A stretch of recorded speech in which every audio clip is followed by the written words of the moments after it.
नगर परिषद आणि नगरपंचायत निवडणुकीत भाजपला राज्यात घवघवीत यश मिळाले असले तरी काही ठिकाणी आलेले अपयश अतिशय बोचरे ठरले। त्यापैकी चंद्रपूर जिल्ह्यातील पराभव हा एक आहे। कधी काळी भाजपचा बालेकिल्ला असलेल्या चंद्रपूरमध्ये काँग्रेसने प्रचंड मुसंडी मारली।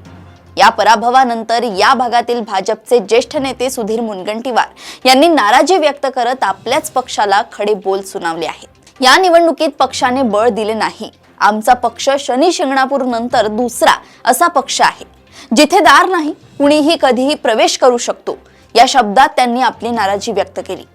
अर्थात सुधीर भाऊंच्या नाराजीचे कारण केवळ या निवडणुकीतील अपयश हेच नाही। मागच्या विधानसभा निवडणुकीपूर्वी चंद्रपूरचे तत्कालीन अपक्ष आमदार किशोर जोरगेवार यांना पक्षात प्रवेश देऊन पक्षाची उमेदवारी देण्याचा निर्णय पक्ष नेतृत्वाने घेतला। त्याला सुधीर भाऊंनी विरोध केला। अगदी थेट दिल्लीत जाऊन त्यांनी अमित शहांची भेट या संदर्भात घेतली होती। पक्ष नेतृत्वाच्या निर्णयाला विरोध करण्याचा हा प्रयत्न सुधीर भाऊंना नडला।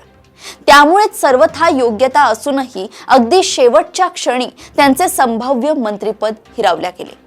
तेव्हापासूनच सुधीर भाऊ नाराज आहेत आणि वेळोवेळी शक्य असेल तिथे ते आपली नाराजी वेगवेगळ्या प्रकारे दाखवून देत असतात। चंद्रपुरातील पराभवानंतरही त्या पक्ष प्रवेशाचा अप्रत्यक्ष उल्लेख करत त्यांनी पराभवाची जबाबदारी पक्ष नेतृत्वावर ढकलण्याचा प्रयत्न केला।